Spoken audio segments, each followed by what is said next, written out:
Jarrett Stidham will get the start at quarterback for the Denver Broncos. We'll tell you if he could improve his dynasty value next.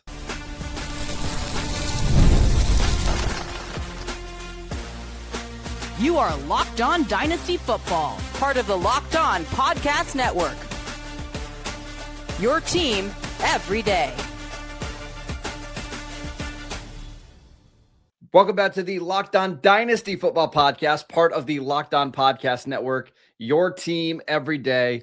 We'd like to thank you for making us the #1 sports podcast network. And today's episode is brought to you by FanDuel. FanDuel is officially in playoff mode.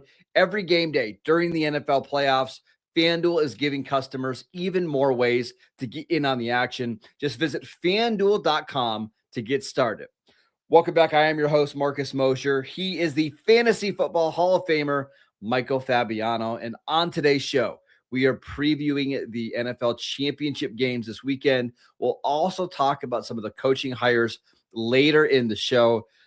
But Fabs, I want to start with this. Jarrett Stidham is going to get the start for the Broncos here against the Patriots. He's under contract through the 2027 season.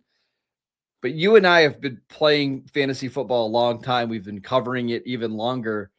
We've seen plenty of quarterbacks turn one good start into a future starting job. Could Stidham potentially do that here?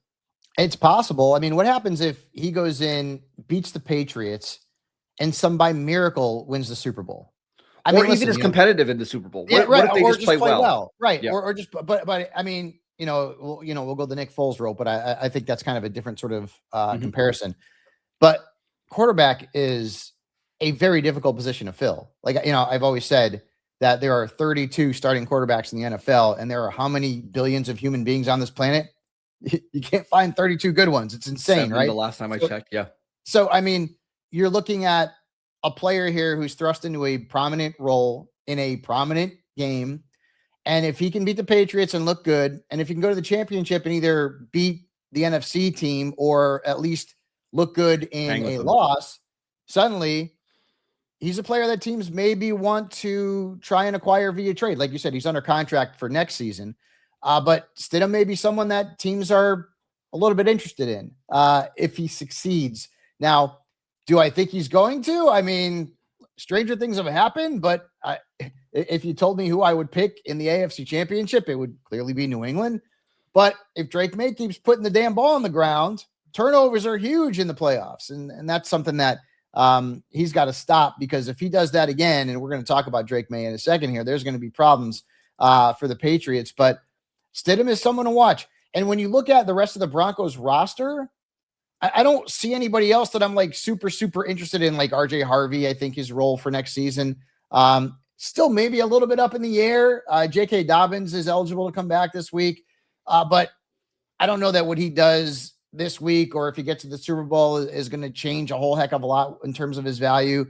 The wide receivers, I don't really see a lot of change happening. We know, that Pat Bryant's a little bit banged up. Trey Franklin's a little bit banged up as well. And no one's talking about little Jordan Humphrey and from a dynasty perspective. So Stidham's the most interesting Bronco for me this week if we're just talking about fantasy football. And Fabs, we've seen players like Matt Flynn turn a meaningless Week 17 game. I'm trying to think, was that against the Lions that Matt Flynn flew for like 400 yards, right? Is that one of the worst quarterback contracts like ever? Because like the Seahawks drafted Russell Wilson basically, right away. And Matt Flynn never. I remember Rob Johnson too. You remember him for the Jacksonville Jaguars and the Buffalo Bills. Yeah. He had maybe a good start here or there. Ended up cashing in, and it did not work out well. But can I give you a recent example where this happened? Sam Darnold played. I think it was in a Week 18 game for the 49ers and played pretty well. He ended up getting an opportunity to sign with the Vikings the following year. And look what kind of season Sam Darnold had. Now, Stidham is not Sam Darnold. He's nowhere near as talented. But you and I went through all of the teams that need quarterbacks a couple of weeks ago. And if like Aaron Rodgers retires and Joe Flacco retires and Jacoby Brissett's a backup, there's going to be teams searching for just competent quarterback play. Again, we're grasping at straws here a little bit, but we've seen stranger things happen, as you mentioned. I won't be shocked if Stidham parlays this into it. Maybe a competition where he's not the clear-cut starter, but he's entering a room with Shedeur Sanders to be the next quarterback of the Cleveland Browns. That's how desperate some NFL teams are. Yeah. I mean, listen, some of the contracts that quarterbacks have been given over the years have been pretty bad. I don't think they've worked out very well. But it's the most important position, maybe in sports. And so teams are willing to overpay, overdraft. I mean, we've seen that dates back to, since I started watching football. Yeah. I mean, Achilles Smith and the Cowboys ended up spending the number 1 pick on Steve Walsh after drafting Troy Aikman, right? Exactly. And if you remember correctly, Steve Walsh was the quarterback of the Cowboys in the only game that they won in 89 against the Washington Redskins. It was 13-3. I will remember that game. The only game the Cowboys won that year, it wasn't with Troy Aikman. It was with Steve Walsh. So one more thing on Denver. I would assume that this is going to be a really big RJ Harvey game where Sean Payton. What happens if Dobbins is back? And I don't know the most recent news, though, because he's eligible to come back. I don't know if they've already said that he is or he isn't. But I mean, what happens if Dobbins is back? But let's say that Dobbins is back. And again, we have not heard word that he's going to play or anything like that. I can't believe Dobbins would be anything more than a guy that gets a couple touches after not playing for the last. Yeah, but brother, you said that at the beginning of the year, man. Remember?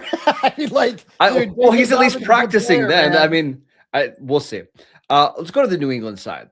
Drake May, they're in the AFC Championship game in his second year. He's been awesome during the regular season, but he hasn't been great during the playoffs from a fantasy perspective. Now, we have to mention Chargers, Houston, and now they play Denver's defense. And if they go to the Super Bowl and play Seattle, those could be 4 of the best 5 defenses in all of the league. So we have to grade him a little bit on a curve, but I'd like to see May play better here in this matchup. I mean, it's more about just protecting the football. Yeah. He has fumbled 6 times in 2 games. He's lost 3. He's had 2 picks. He's averaging fewer than 16 points per game. He was at nearly 21 during the regular season. And you're right, of course. You get to the playoffs and the defenses and the teams are far better. You're not facing, garbage defenses like, the Cowboys, for example. I got to throw that in there. Although the new defensive coordinator, we'll see what happens. But the bottom line here is that if you're going to be considered a high-end elite type quarterback in the NFL, you got to be able to go out there and do things against these great defenses. I mean, Tom Brady did it. By the way, did you see Ryan Clark say that Tom Brady and Peyton Manning were not generational talents? Are you out of your mind, by the way? I'm not going to go down that road, but that just popped into my head. I had a question for you. For you. Is there anything we just did a super flex rookie or mock draft yesterday? Yeah. Go check that out if you haven't done so already. Spoiler: Josh Allen went 1, Drake May went 2. Is there anything that Drake May could do potentially over the next 2 games where that would change for you? No, it wouldn't. I think that the top 3 are going to be Allen, and he's going to be the consensus 1. Well, I'm saying, is there any chance that he lights up Denver, beats Seattle's defense, and just way longer resume for Josh Allen, and I mean Lamar Jackson as well. You can put him in there.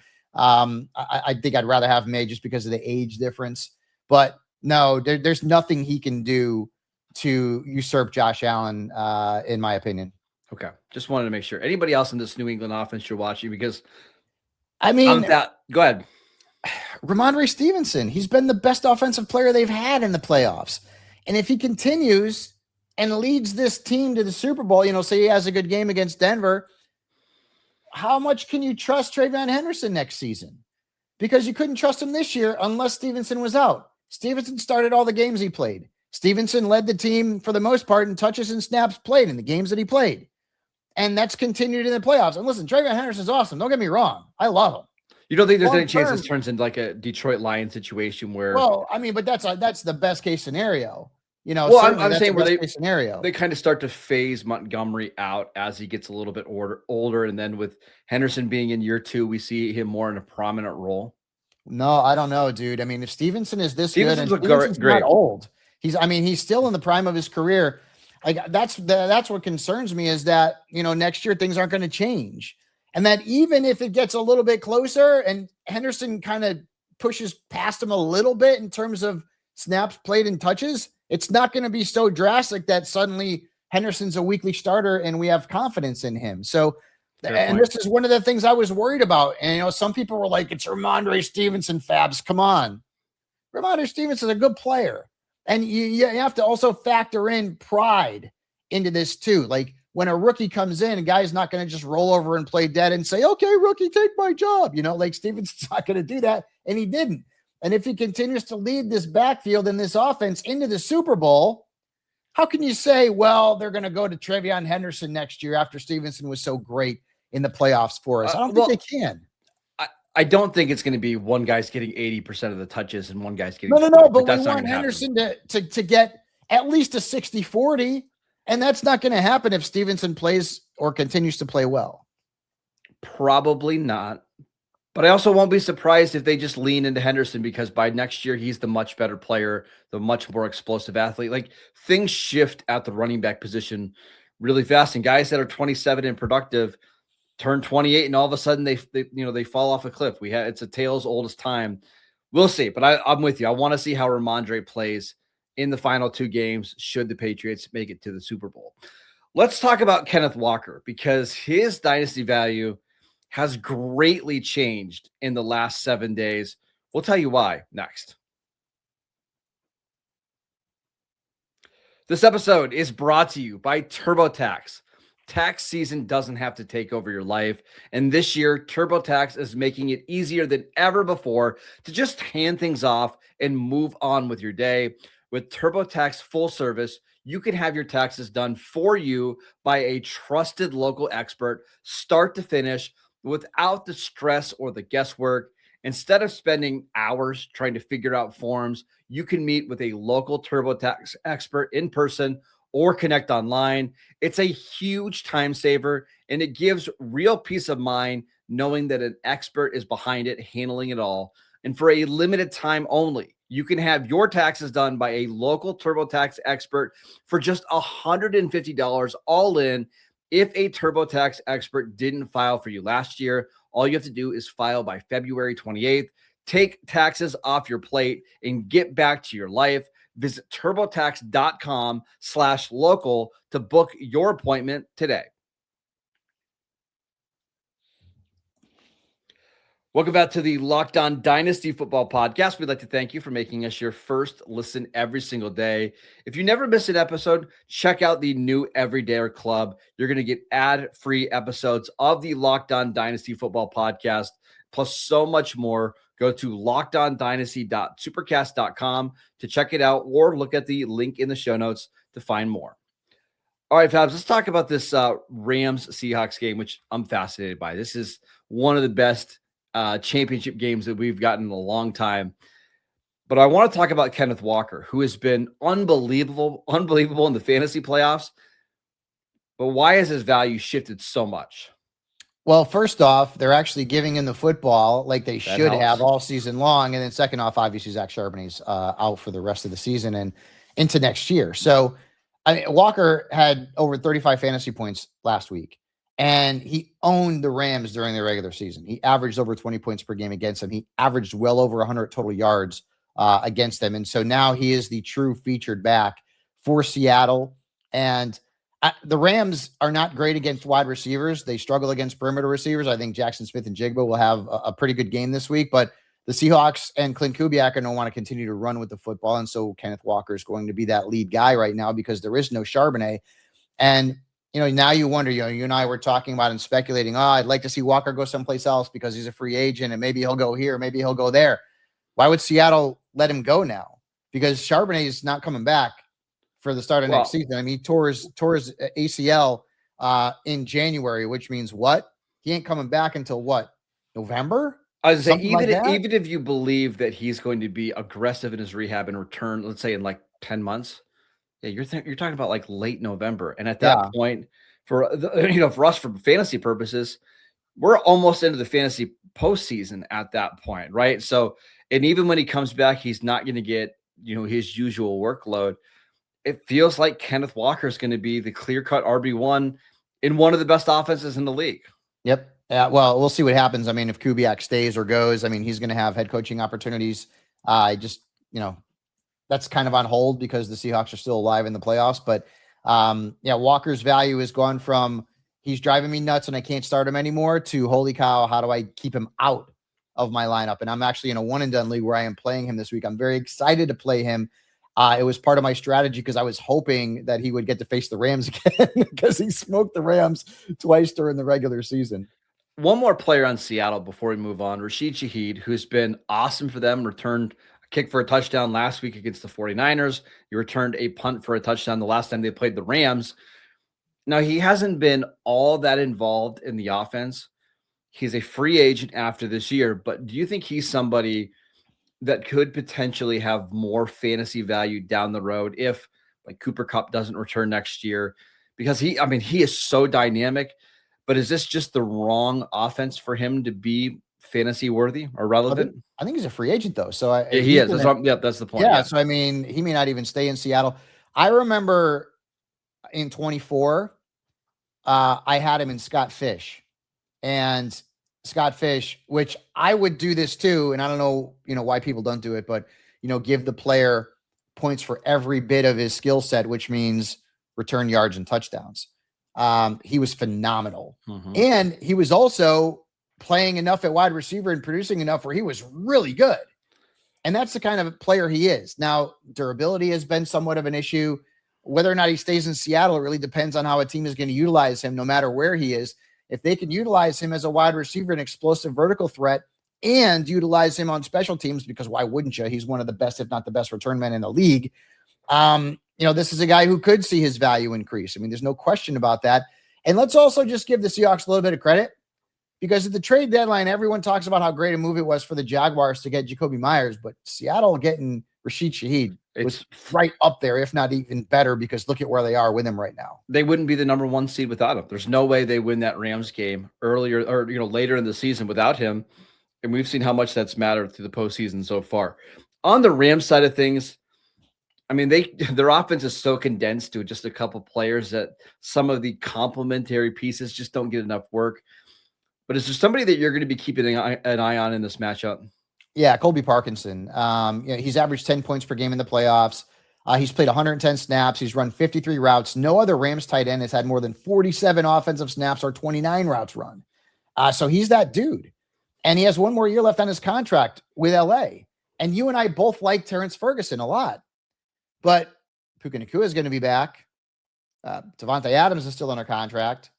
So this could potentially block Ferguson from breaking out next season. And Parkinson's been really good. Like, I'm not just saying that, he's been good lately. He was a guy that we were starting in fantasy during the regular season. He was really good. And so he's kind of like coming to his own in this offense. And so if he could, and remember the last time, they played, I don't remember who the opponent was. Was it Seattle, where he scored the touchdown? And he made a phenomenal catch. I can't remember who the opponent was off the top of my head. It's Friday, folks. But I mean, he's kind of even endeared himself to like the Rams fans. And so now you're looking at a player who, with one more year left on his deal, who had somewhat of a breakout season. If that continues and he helps the Rams go to the Super Bowl, our investment in Terrence Ferguson and Dynasty may have to wait another year before it pays off. Can I give you one galaxy brain take that I want you just to pick apart? I don't know what a galaxy brain take is, but I would love to hear it. If you have like Matt Stafford and Puka Nacua on your Dynasty teams, are you rooting against them this weekend? Because I know where you're going with this. Because I wonder if the Rams would go on to win a Super Bowl. Matt Stafford turns 38 in February. And I get Tom Brady has spoiled us so much where we think every quarterback can play at an elite level into their 40s. That's just not the case. Most of these guys retire, into their mid to late 30s. Could Stafford potentially win the Super Bowl, win the NFL MVP, and retire on top? Or is that thinking too much into it? No, I don't think it is thinking too much into it. If he wins the MVP and a Super Bowl, he's going to the Hall of Fame. There's no question about that. Maybe he does. I mean, his wife and his family, may or may not, sway him one way or the other. His wife has had some health issues, I believe. Right, exactly. How many more years does he have? Right. I mean, again, Tom Brady's a unicorn. You want to talk about players who play at a high level. into let me their ask you this, Fab. 40s. How much do you think Aaron Rodgers' legacy has been tainted by the last 4 years of him playing? I mean, I don't think it takes too much away, but we're remembering Rodgers as this kind of old prickly man who really fell off. Why do that if you're Stafford? At the end of the day, he's still, a Super Bowl champion who's won MVPs, right? But go to the Hall of Fame. If he would have retired after the 2021 season, coming off an MVP season, I think we have a totally different view on him and his career. Is it something in Dynasty that you'd be thinking about? Yes, no doubt about that. And I would say this, if that all happened and Stafford retired, I don't know where the Rams would go at the quarterback position. There are some guys out there that they could potentially trade for, but I don't know that I'd have Puka Nacua as my number one wide receiver anymore. That's why I'm saying if you have Puka on your fantasy teams, on your dynasty teams, you might be rooting for Seattle this weekend. Yeah. All right, let's talk about some of the latest coaching news around the NFL, including Mike McDaniel taking another head coaching interview. We'll get to that next. This episode is brought to you by Game Time. The NFL season is in full swing, and there's nothing like being at the game, the crowd noise, the energy, and cheering alongside other fans. Watching at home is great, but being in the stadium hits different. And the frustrating part has always been getting tickets, whether it's waiting in queues, dealing with logins, and watching prices jump right at checkout. But that's why the Game Time app gives the advantage back to the fans. It's the hack of unlocking amazing NFL tickets and experiences in just a few taps. I love that you can see the view from your seats in the app before you buy. That way you're not surprised when you get to the stadium. Plus, knowing that the tickets are backed by the Game Time guarantee gives real peace of mind. So take the guesswork out of buying NFL tickets with Game Time. Download the Game Time app, create an account, and use promo code LOCKEDONNFL. That's Locked On NFL for $20 off your first purchase. Terms apply. Again, create an account, redeem promo code Locked On NFL for $20 off. Download the Game Time app today and get back to being there live. FanDuel is officially in playoff mode. Every game day during the NFL playoffs, FanDuel is giving customers even more ways to get in on the action. Because right now, every NFL playoff game day, FanDuel users get a profit boost pack waiting for them inside the app. Each game day, you'll see a pack loaded with multiple profit boosts you can apply to the bets you like the most. You open your profit boost pack first thing on game day and see what boosts you want to apply. And the boosts let you lean into your game day instincts, whether you're backing momentum, defense, quarterback play, or coaching. The boosts give you more juice on the bets you already like instead of forcing you to bet something new. Every play feels bigger, and the boosts make your bets feel that way too. And you make your picks and then apply your profit boost to go after even bigger payouts while the playoffs get rolling. And we all love those bigger payouts. So visit FanDuel, an official sportsbook partner of the NFL, and grab your profit boost pack every NFL playoff game day. Welcome back to the Locked On Dynasty Football Podcast. We'd like to thank you for making us your first listen every single day.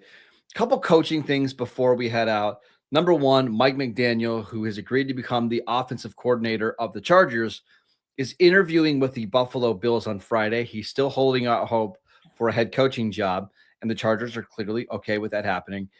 If McDaniel were to sign or be hired by the Bills as their head coach, how would that change the fantasy values of Josh Allen, James Cook, and the rest of the weapons on offense? I don't think it would, but why in the heck would we want that in fantasy? I'd rather see Joe Brady take over as the head coach, or even bring back Brian Daboll, who has a good relationship with Josh Allen. Davis Webb's been thrown out there as well. First off, you think Mike McDaniel is going to roll up his pant leg in Buffalo in November and December? It doesn't seem like a good fit for me. Mike McDaniel doesn't look like a cold weather dude, man. I mean, he'd be on the sidelines freezing his tuchus off. No, it wouldn't affect anybody in a negative way. I don't see it happening. We would like McDaniel to go somewhere where he can improve the dynasty values of the players where he's going. Exactly. In Buffalo, it feels like everybody's kind of maxed out already. Exactly. Yes. And, we kind of like the fit with the Chargers. So let's kind of, if it ain't broke, don't fix it. But I would say this, folks, because people on X yesterday were kind of after me because I put Brian Flores as a player, as a coach who could end up in Pittsburgh. And he signed an extension with the Vikings. Yes. But if he gets a head coaching job, that's gone. And it's the same thing with McDaniel. He's agreed to be the offensive coordinator of the Chargers if he doesn't get a head coaching job. So there's still, and we've got 5 teams left. And I was going through and looking at the best potential projected candidates, eventual head coaches there. And boy, I really hope Clint Kubiak ends up someplace, maybe, I don't know, maybe with the Cardinals. I'm not sure. The rumblings I'd really like to see that. The rumblings are, if you're reading the tea leaves, it's that Kubiak is going to take the Raiders job. Right. I was going to say either the Raiders or the Cardinals. Yeah. And honestly, that makes sense, right? I think Mendoza would fit well into a Kubiak offense. But one of the ones I wanted to ask you about, the Ravens hired Jesse Minter, who was the defensive coordinator from the Chargers. He's a defensive-minded head coach. But the belief is, again, according to some people in Baltimore, is that the offensive coordinator is going to be either Cliff Kingsbury or more than likely Joe Brady, who was the offensive coordinator in Buffalo. And I got to say, if Joe Brady is the offensive coordinator for Lamar Jackson, sign me up. Giddy up, man. He loves to run the football. And who did he have in his offense for the past few years? Josh Allen. That would be a fit. That would be fantasy phenomenal. Let's just put it that way. I think even Kingsbury. I don't mind Kingsbury. I just like Brady a lot more than Kingsbury. I think Kingsbury's offense is but I'm saying, like, if Kingsbury's the fallback, I mean, like, he's coached players who are very versatile at the quarterback position, Washington, obviously Kyler Murray in Arizona. I wouldn't mind that a bit, but I think Joe Brady makes a lot of sense. I just wonder if Buffalo lets him get out the door. I don't know. And Daboll failed in New York for the most part, but Josh Allen is reportedly going to be involved in all of these interviews. And you got to, the human side of it comes through. And suddenly, he's my guy. I like this guy, makes Josh Allen happy. Let's bring him in. Let's get it done. So I wouldn't be surprised if it were one of those coaches that either stayed in Buffalo or returned to Buffalo. And by the way, it does seem like Todd Monken, who was the Ravens offensive coordinator last year, is going to follow Harbaugh to New York for the Giants. And I love that. Like, I don't mind that at all. Monken has been awesome wherever he's gone. Some of Baker Mayfield's best seasons came with Todd Monken as the coach.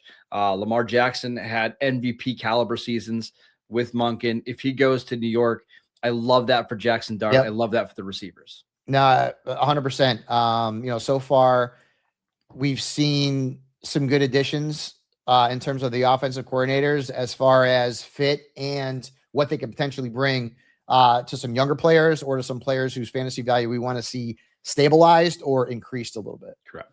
All right, that is it for today's show. We'd like to thank you for tuning in to the Locked On Dynasty Football Podcast. Make sure you subscribe and follow so you get all of the latest episodes. And if you never miss an episode, the Everydayer Club is built for you. Get Locked On Dynasty ad-free plus members-only Discord access and so much more. Head over to lockedondynasty.supercast.com to join the club. And for those of you on video, you can make your first listen to the 24/7 National NBA YouTube channel. And on audio, check out the Locked On NFL podcast. Follow Fabs on Twitter at Michael_Fabiano. I'm at Marcus_Mosher. Enjoy the championship games. We'll see you right back here on Monday.